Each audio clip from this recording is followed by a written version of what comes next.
All right. All right. Ladies and Introduce yourselves and then will do. Thank you. Thank you for being here. Happy Thursday. This will be a great event, guys. Thank you for being here. Not only because we're heading into the weekend, but hopefully you all are able to get some information to help you make it to that next step in your business.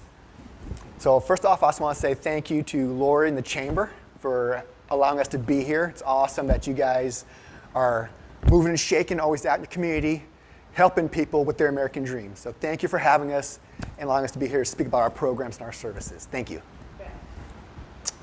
Okay, so I'm going to start with this. A lot of you guys are here because you've hit a roadblock somewhere in your business, okay? Either you're brand new, trying to start your business, but you don't really know how, or you already have a business, you've been operating for 6 months, 3 years, 50 years, whatever it is, and you've hit a wall somewhere, right? Like maybe your marketing is off, maybe you have a problem with capital, or your structure's all messed up. There's some kind of wall that's stopping you from growing, right? And so that's what we do, all right? We're the SBA, we're federal.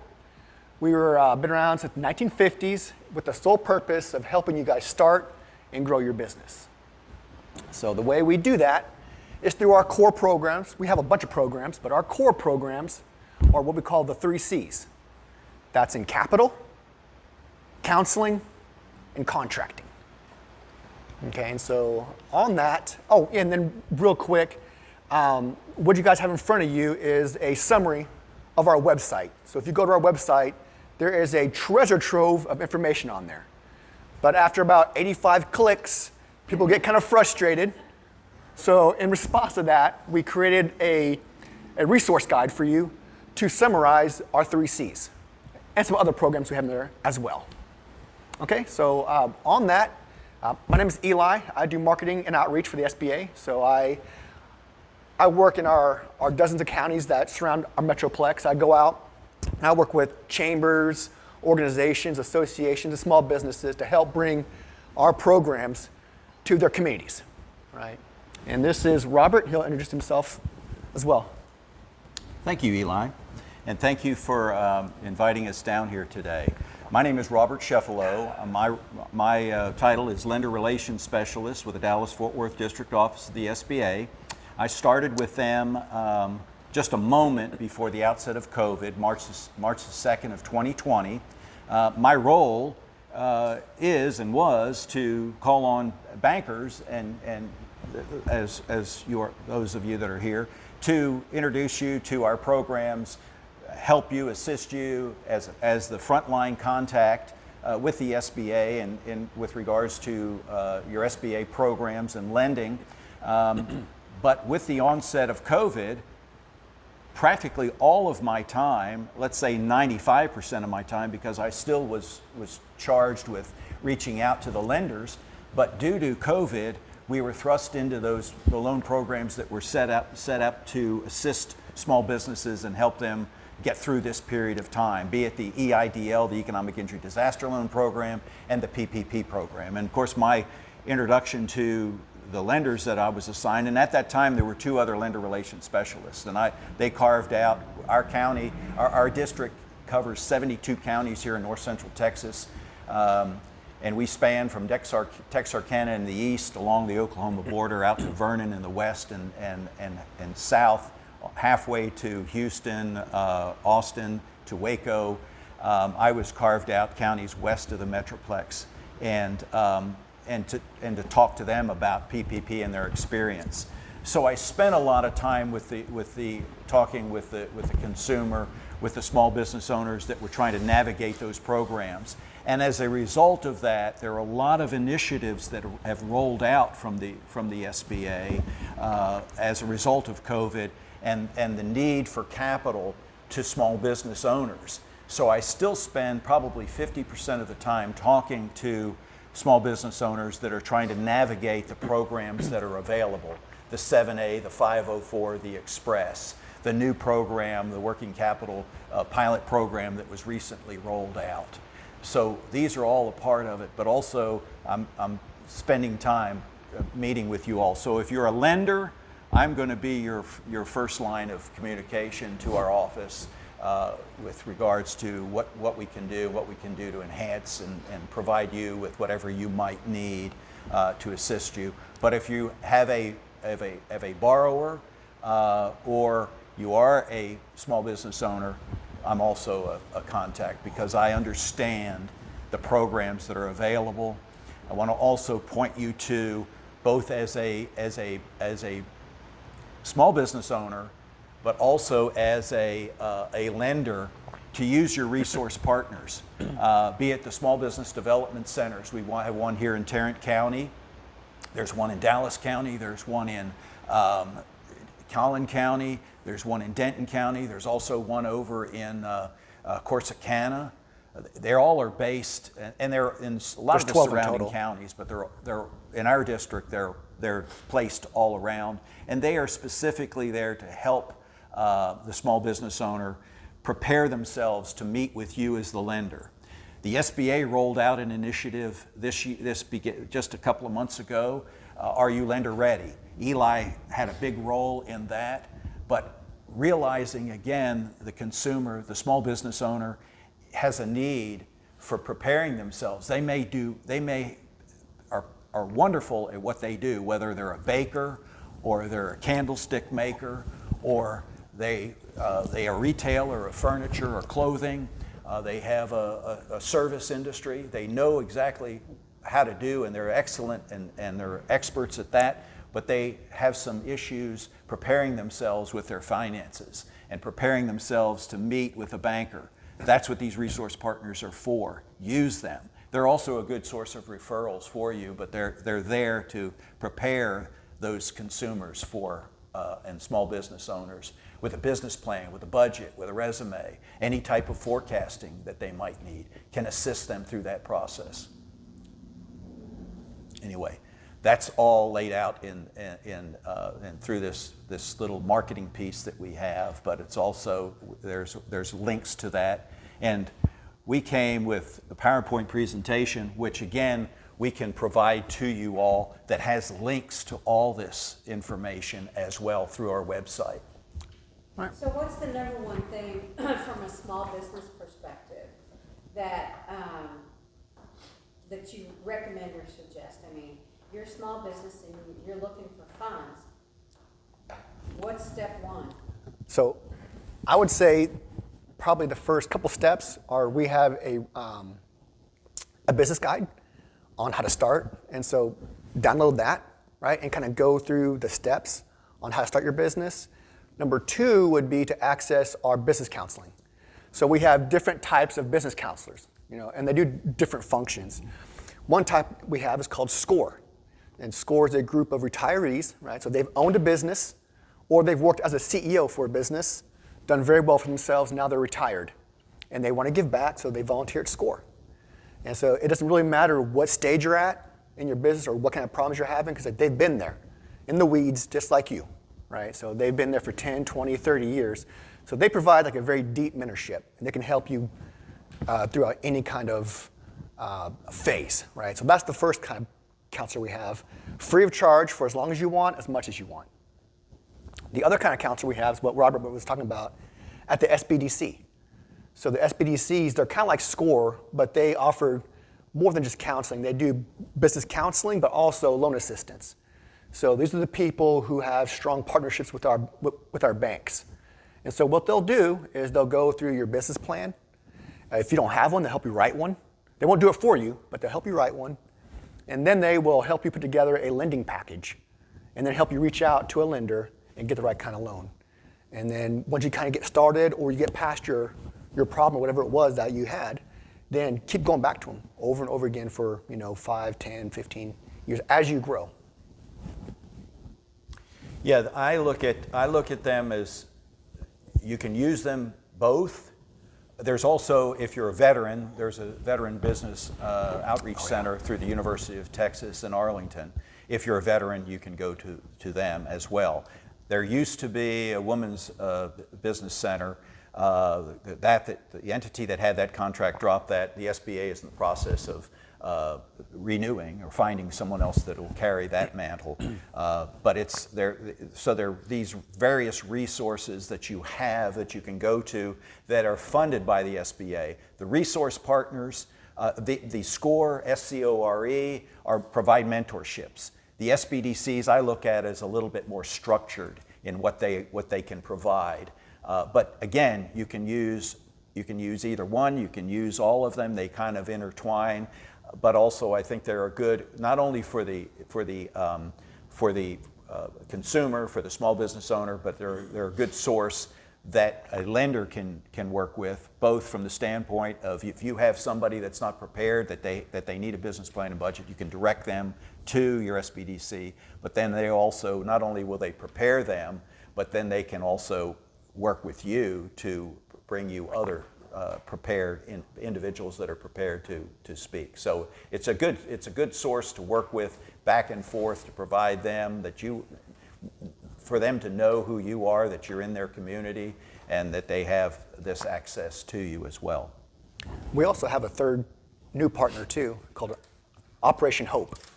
So they're kind of like SCORE and SBDC, but they're more of the new stage phase. So if you're at a very brand new phase and you have an idea but it's not really fleshed out yet, they can help you put that on paper and help you kind of create a basic business plan and then pass you off to SCORE and SBDC and all that. So for like brand new businesses, that's kind of like they have other business resources too that are free of charge as well, but that's kind of like their specialty. So from a funding perspective, what types of funding are available, or is it just one thing? I mean, a little bit more on that. Let her rip, man. That's all you. So once you're prepared to speak with a lender, we have various programs.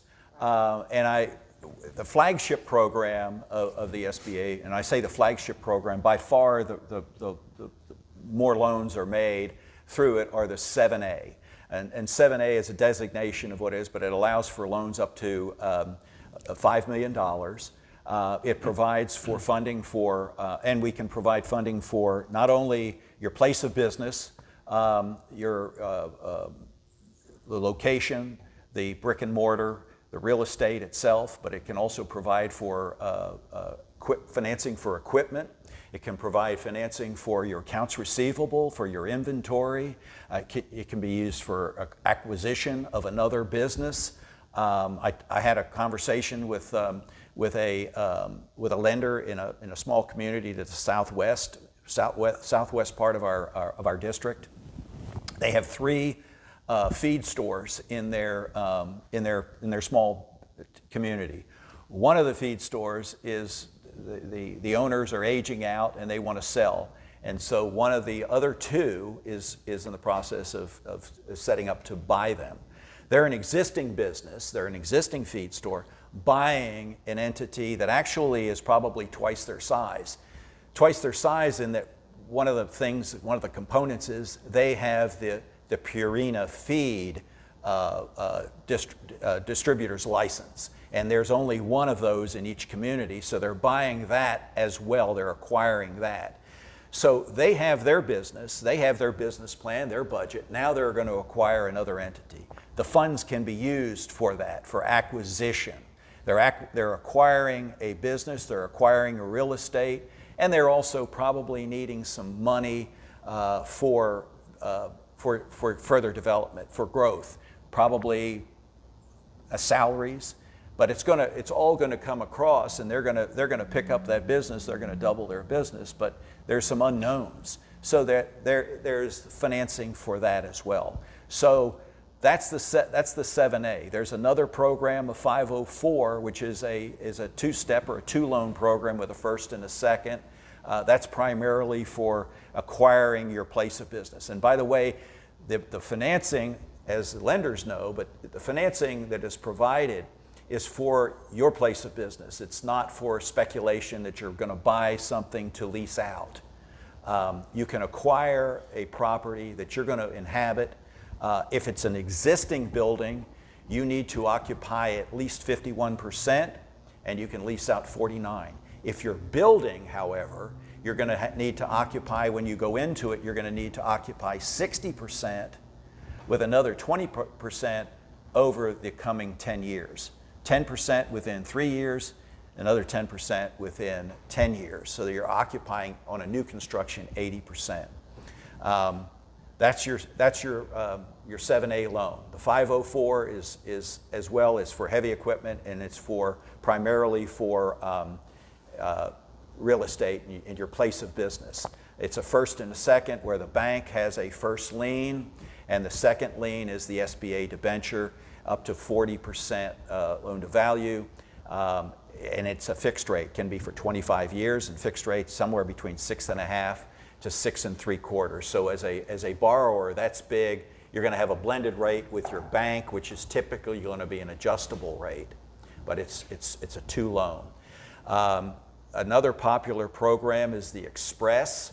I call it and all of these, by the way, for those that the bankers obviously know, but the consumer, the SBA does not make the loan on these typical loans. The bank makes the loan, but the loan is insured by the SBA. It's much the same as if you have a mortgage loan and you have an FHA or a VA loan. The FHA and VA provide the insurance on that loan, because the borrower on a VA doesn't have to put anything down. On an FHA, they put 3% down.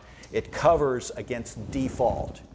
If it's a conventional loan and you put less than 20% down, there's mortgage insurance that covers default if the loan should go in default. So too, the SBA is insuring that loan against default, which incentivizes the bank to make a loan that they not normally would make.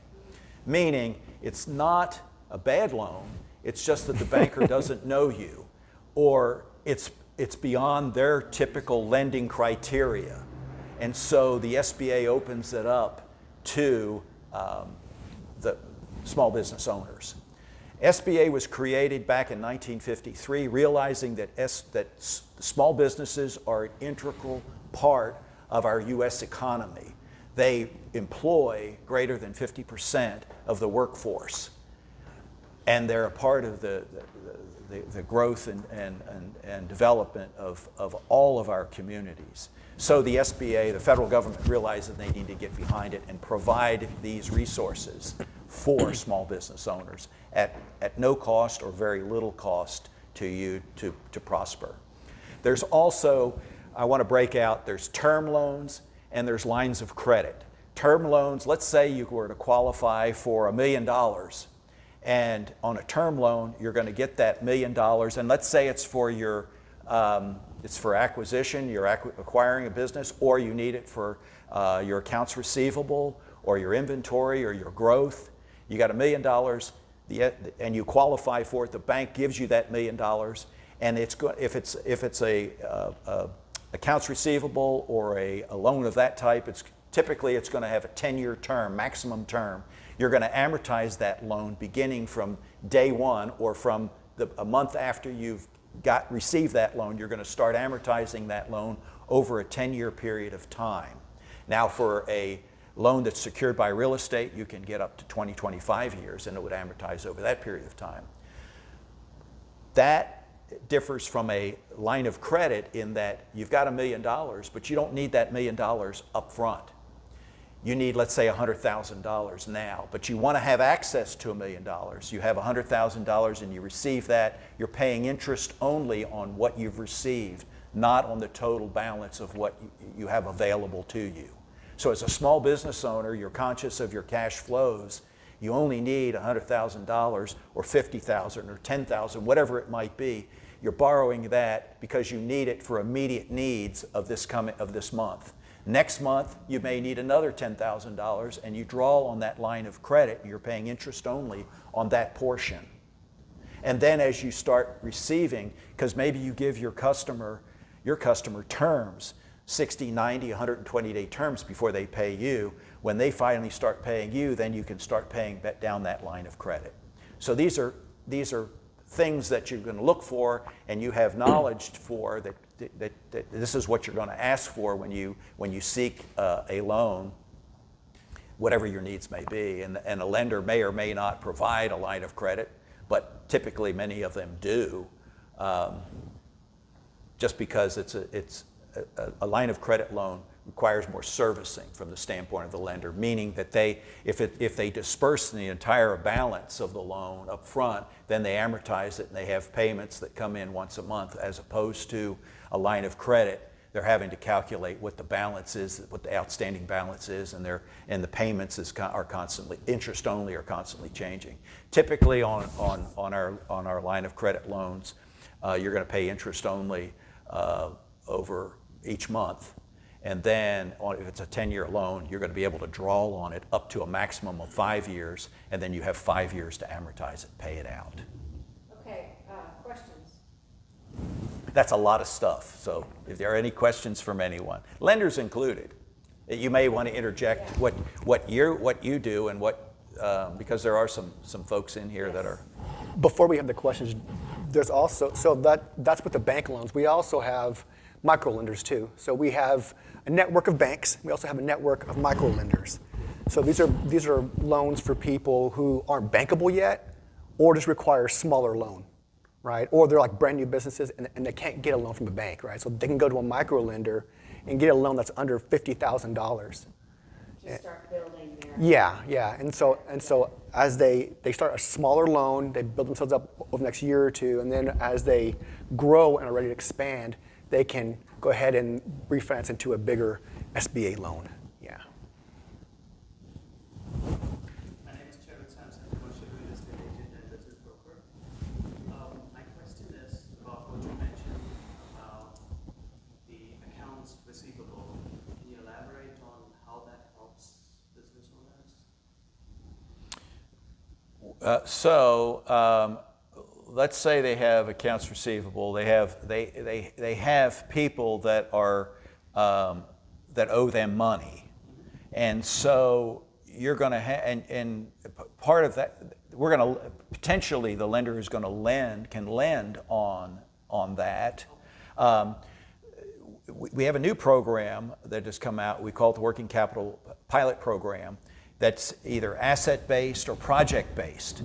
Asset being either accounts receivable or inventory, where we look at the business's balance sheet and we can lend on what their accounts receivable are and their inventory is. Or, and so let's say they've got $50,000, $100,000 in accounts receivable and they have inventory that matches that. They may qualify for $200,000, $250,000, $500,000, whatever it might be. We can lend on that. They can lend on that, or it can be project-based, where it's specifically, let's say it's a company that manufactures huge generators, and they can provide. Let's say Mansfield, the city of Mansfield needs a generator in case there's heavens forbid, there's a storm like just hit the coast of Florida, and they want to be prepared for that they can continue to operate, and they have a huge generator. And let's say Texas Industries down in Waxahachie wants one as well, and these are huge generators, $1 million generator. And let's say the school district, the high school, let's say the high school, junior high, and the elementary school, they're all in one area that they need a generator to, and these are each $1 million generators. And let's say they start them and they've staggered, the manufacturing company that's manufacturing that generator needs a $5 million line of credit, working capital line of credit, designated one for the first, let's say they start the one for the Mansfield Chamber or the Mansfield municipal structure, that $1 million. They've got another one. The second one starts a month later. That's project 2 for Waxahachie, Texas Industries, and then the other one for the school. They stagger them, and let's say it takes 2 months to build it, and then a month to set it down and fire up. They've collected 20% up front, and the remainder at time when the generator's fired up. So they're staggered, and they've got these accounts receivable. They can borrow against that specifically for that project, million, and they're drawing on it, and they're finishing it, and as they get paid out, Let's say they're selling that for, it takes them $1 million, they're going to sell it for $1 million, $2 million, $3 million, $4 million, whatever it might be. They're making their profit. They're able to pay for that interest and that cost of funds over that period of time, and then they generate their profit. So they're rolling that as well over a year's period of time, and it can be renewed. Working capital, a pilot program. You bet. You bet. Good question. Yes, sir. So I like to think that I know from a 504 versus 7A's perspective what's best for the bank side. But as the consumer, as the borrower, what are the advantages and disadvantages? The two criteria that we're able to lend on for both is the real estate and the heavy equipment, right? For both 7A and 504. From a borrower standpoint, are there advantages and disadvantages to, let's say, a real estate acquisition for each of those programs? Well, I think the difference may be the 7A may also include if they need money for operations, working capital, or something like that can be blended in there. Whereas the 504 is specifically for that. You probably in my mind's eye, it has to do with the fact that the 504, the SBA, the second lien debenture, that 504 is a fixed rate. And right now it's at 6.5% to less than 7% on, let's say, 40% of that total loan balance. It could potentially be a little bit more of an incentive to the borrower that they're getting a fixed rate as opposed to adjustable rate on that. The 504 rate might be more advantageous than the 7A rate. Correct. Because that's going to be a total chances are it's going to be an adjustable rate. It's a little more too. It goes up to 5.5 million as opposed to the 5 million for the 7A. So there's that. An extra 500K, which is not chump change, right? So. You bet.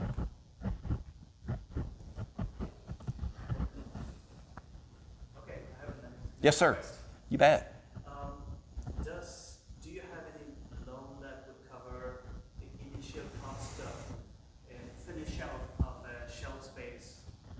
Say a restaurant owner is looking at going in, leasing out of the shelf space and finishing out. Do you have any program that would cover that?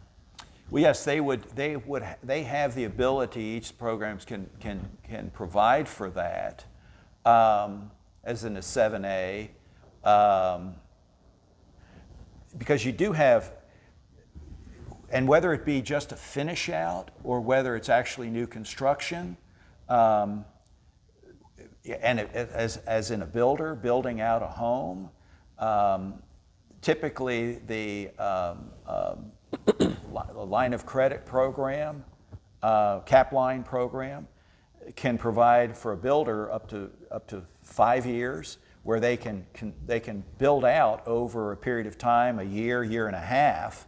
And so typically a lot of these, it extends the term for the period of time that's the build out.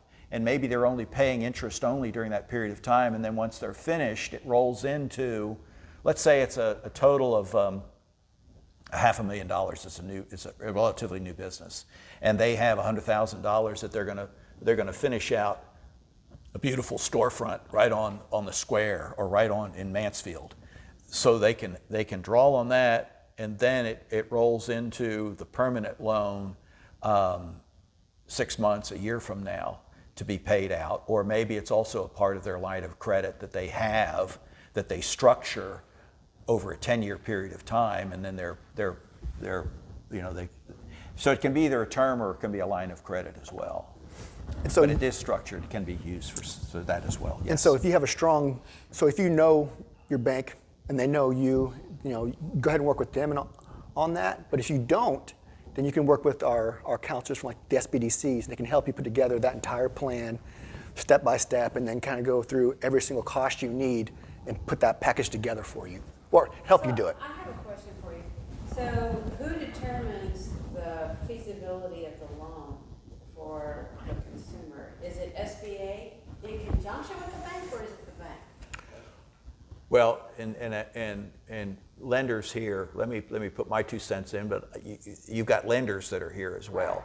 So lenders, and we have an Express program.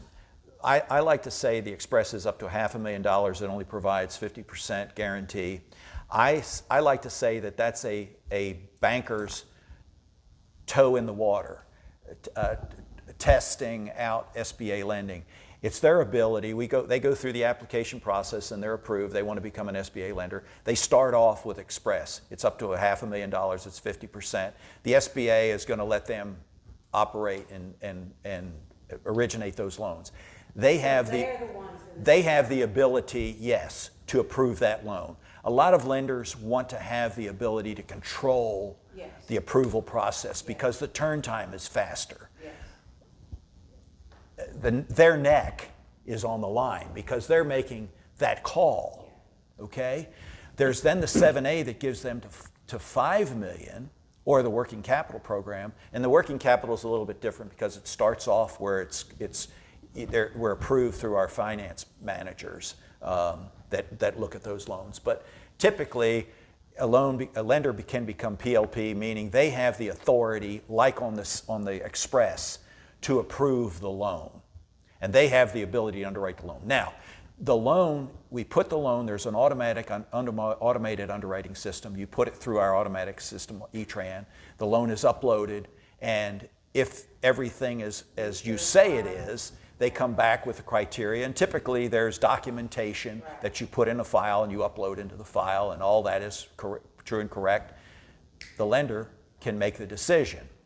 Now and then, a lender may say, or either if they don't have PLP and they're just a lender that they can send the loan in to SBA for underwriting.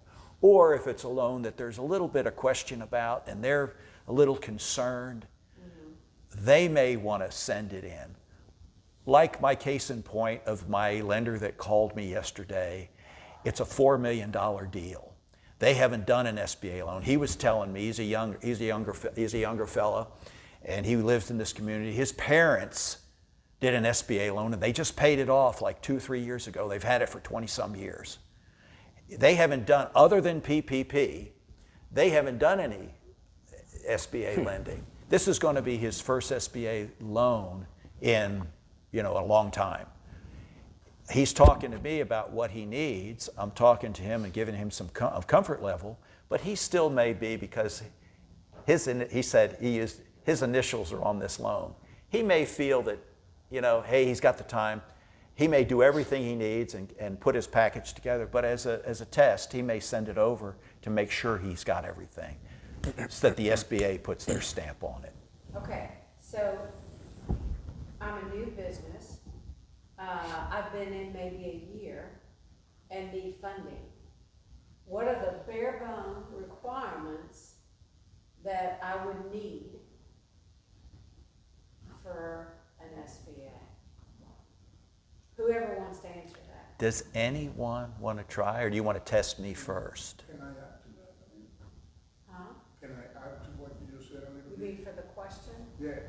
Like- She said about a new business, but new businesses, it's hard for new businesses to create a credit. I know, that's why I wanted this answer. Thank you.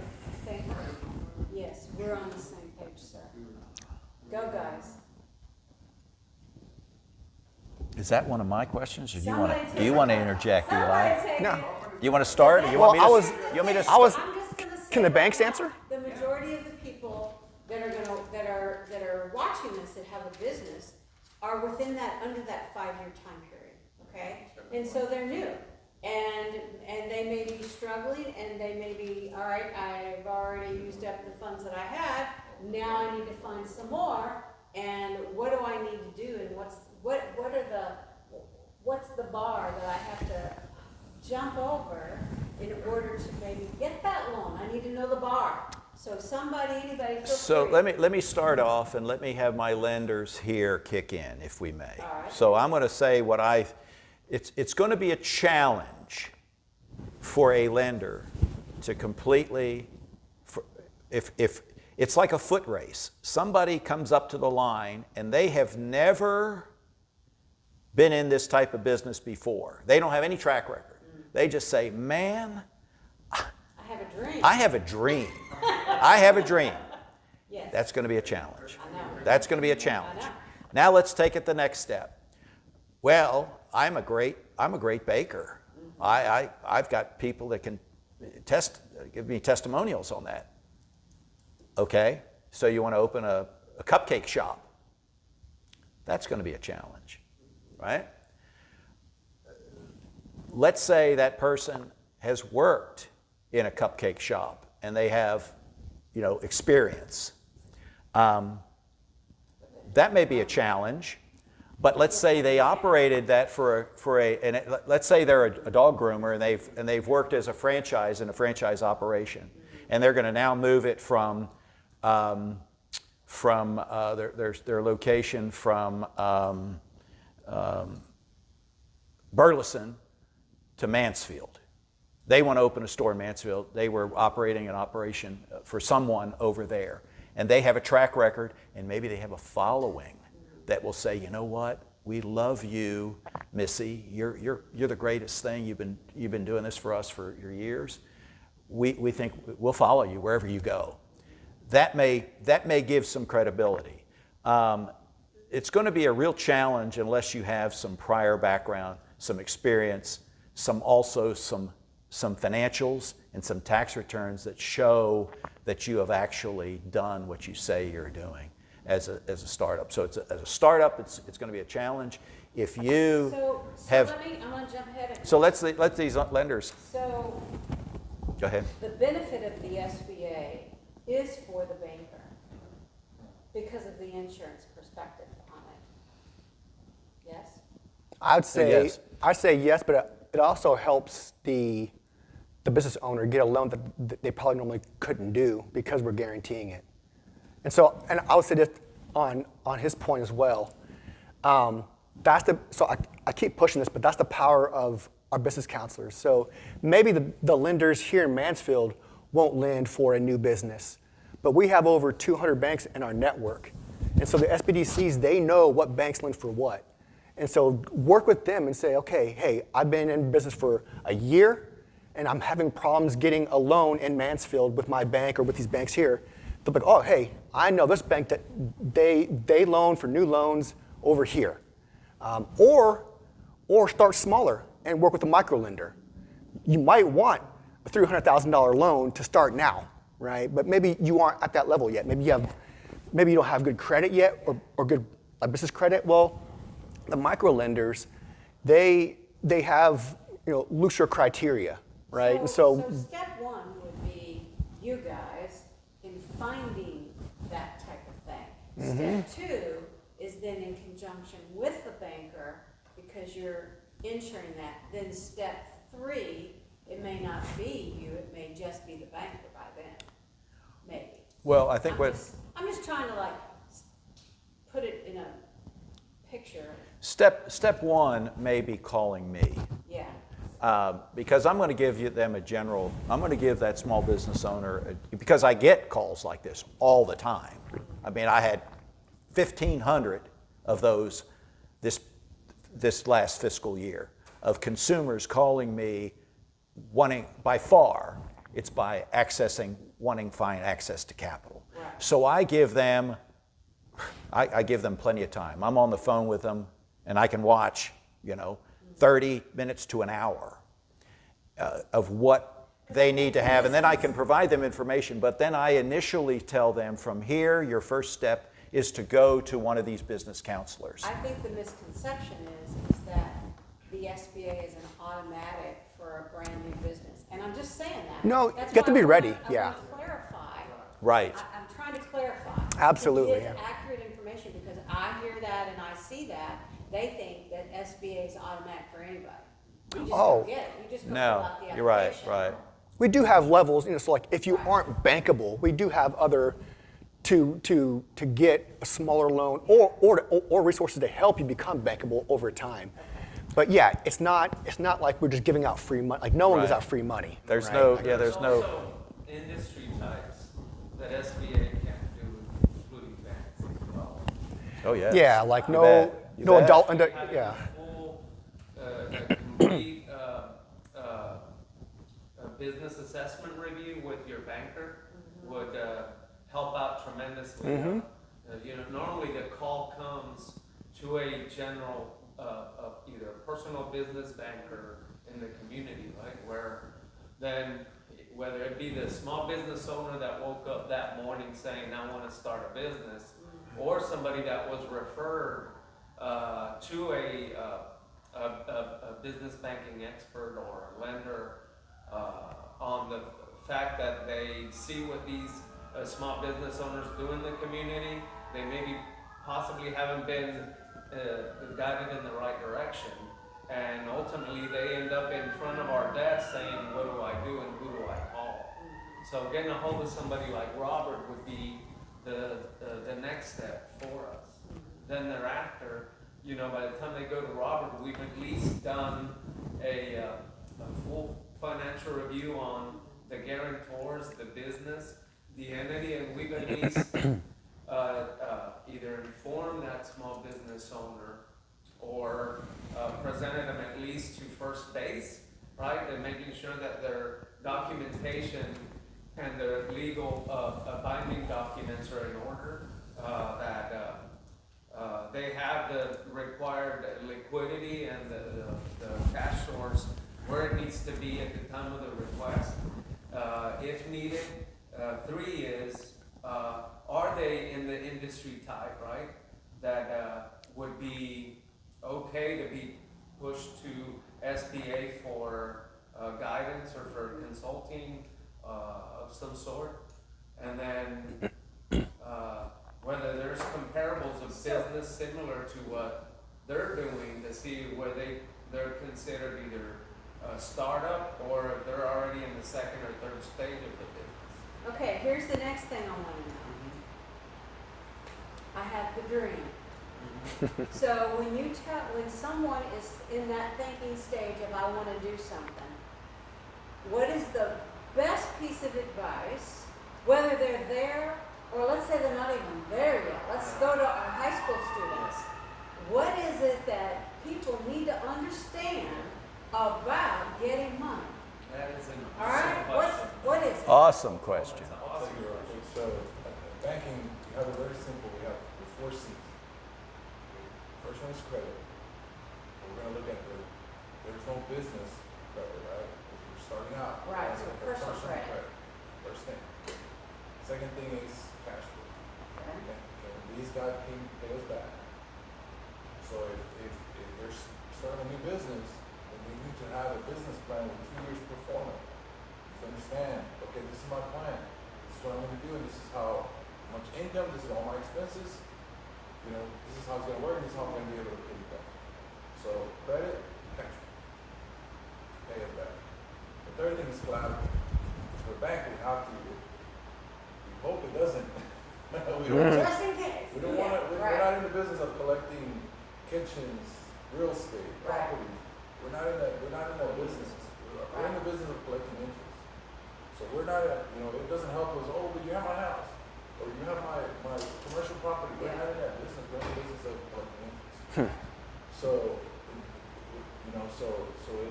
so collateral, and if there's no collateral, like there's a collateral shortfall, then that's when they come into place. So we use them to say, oh, there's no collateral for this loan, but we can use SBA to mitigate that. And then the last thing, which I put it as last, but I think it's the most important one, is character. Character being, this owner has experience in that industry. Because I tell you, I had a friend of mine, client, years ago. He's a doctor, very successful doctor. He said, I want to open a restaurant bar. And I said, you are a doctor. God gives you lemonade. I said, are you sure? He's like, that's my lifetime dream. Yeah. And I said, are you sure? And this guy is a very successful doctor. He's on existing business that had been running for many years. Business was a very established restaurant bar in Dallas in a very distinct location. Doing very, very well. Well, he bought that restaurant after I told him a million times, are you sure? And it only lasted 9 months, and then he had to go into bankruptcy. Yeah. because, you know, there's a lot of factors that go into Well, it. what does a doctor know about running a restaurant? And, Hello?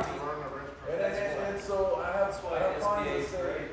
hey, well, I have this guy that's gonna help me run that. I have plenty of examples. I've been doing this for a long time, been in banking over 20 years, but, you know, they now started asking, okay, who is that person? Who is that person that's gonna help me run this business? Because, you know, because it is important for them. Yeah, and then we need a resume and all that information. Because I had several places, and I'm not gonna go start naming them all, but that person runs out. They have a faulty, right? Because they expected this. It's very difficult when you start a business. It's very difficult. Okay, we are approaching our time. Ah. I'm gonna call it on this, on our video, and then we'll close up. So let me,